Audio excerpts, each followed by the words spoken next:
Nagpunta kami ng asawa ko sa Indang, Cavite last Saturday to attend a men's fellowship nila dun sa farm ng isa naming ka-brother.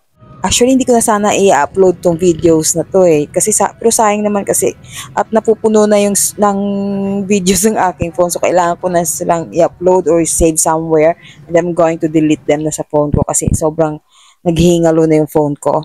Alam niyo guys, nakakatuwa itong fellowship na to, itong picnic na ginawa namin because hindi talaga siya, they're here to fellowship with each other, like to catch up with one another, ganun lang.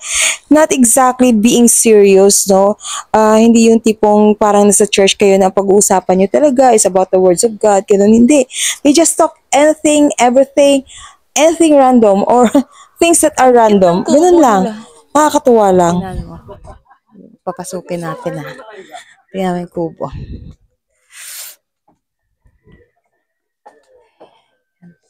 Parang may loft type siya dito.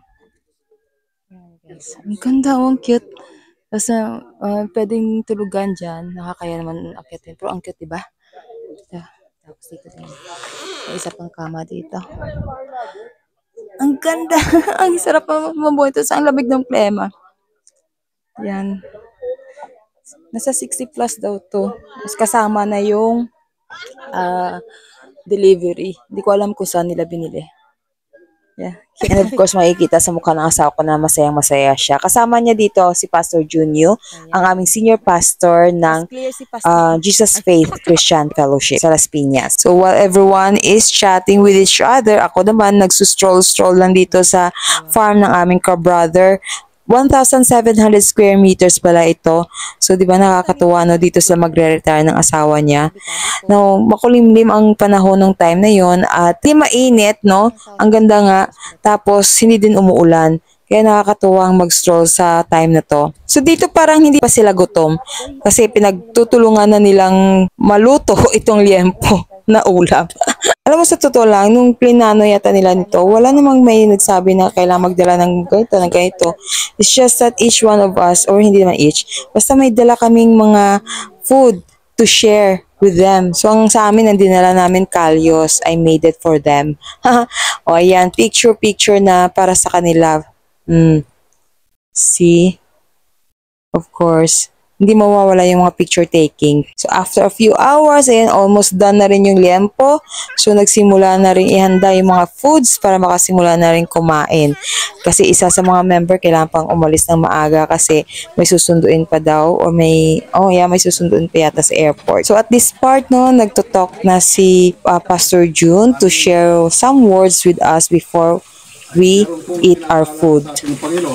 Na kung saan ang ating Panginoong Jesus kasama kanyang mga disciples ay kadalasan po sila rin po ay nagsasama-sama sa hindi lamang po sa ministry, maging sa fellowship. Nakasama silang kumakain, nakasama silang minsan pagkakasama pa sila hanggang sa pagtulog kasi minsan naabot ng madaling araw ng fellowship. Sa kubo rin na sigurado. Sabi na hanggang mamaya tayo dito. Pwede. Pero makita natin doon na ang ating Panginoon ay hindi lamang yung pinakita sa atin ng Biblia na sila ay parating magkakasama sa ministry, sa pag-uusap patungkol sa salita ng Diyos, sa mga kainan, katulad nito, kundi yung environment nila.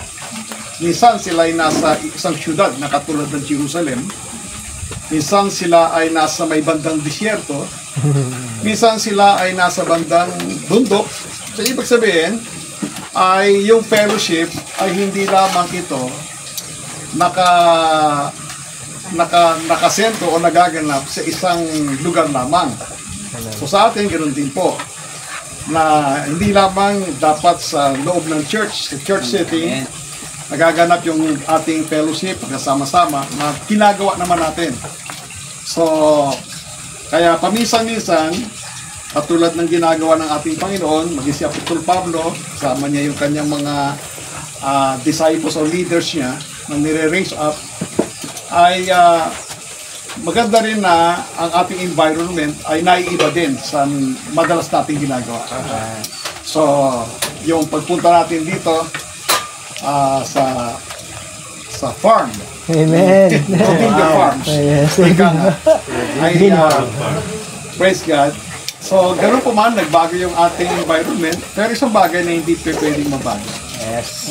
Hindi lamang yung tayo rin magkakasama, kundi hindi pwedeng magbago na parati natin kasama ang ating Panginoong Jesus. Amen. So, saan tayo mapunta, sama natin ating Panginoon. So, Jesus Christ is in the midst of us. Amen. So, kaya sa lahat ng ating ginagawa ngayon, mga usapan natin, mga kwentuhan natin, ay ang ating Panginoon ang nasa kalagitnaan natin.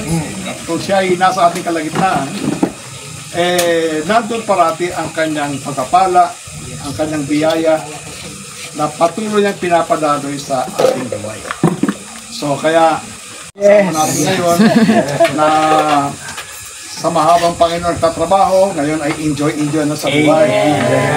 So yun ang dapat, na kung saan ay yung mga biyaya ng Panginoon na dumaloy sa atin sa mga nakaraan, marahil tayo po ay sa mahabang panahon, nagtrabaho tayo, ngayon ang iba sa atin ay sabihin na natin na retired or semi-retired.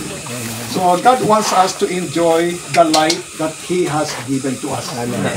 So kasi ang iba kasi, ang kaisipan pag pumasok na sa ganyang retirement age na kaagad ang nakukumpara nila ang buhay ng retired senior malayo na dati, may sweldo ako ngayon wala na yung ganung sweldo dito. Hindi naman doon nasusukat yung kagalakan natin sa buhay. In other words, this is enjoy lang tayo. Enjoy natin ang biyaya ng ating Panginoon. Ang biyaya ng Panginoon, hindi lamang po ito limitado sa finances. So, ang biyaya ng Panginoon, maraming kaparaanan yan.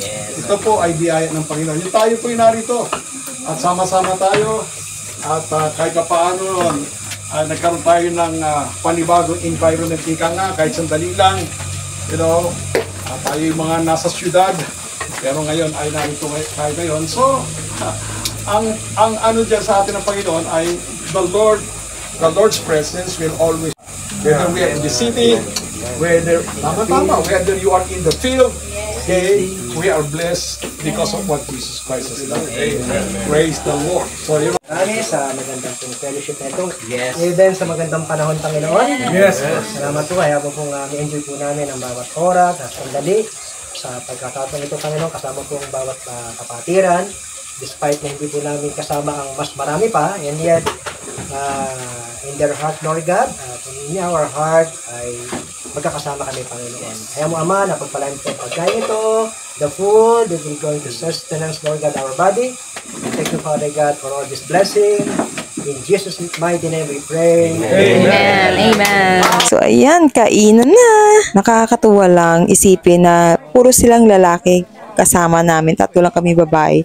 But yet, ang daming natirang pagkain, may naiuwi pa rin kami sa mga ulam. Grabe. So thankful talaga and grateful na nakasama kami dito. And we're hoping sa next, mas madami pa kami. So guys, if kayo din ma-invite kayo sa mga ganitong fellowship, just go. Enjoy. So ayun lang. Thank you so much for watching. Bye!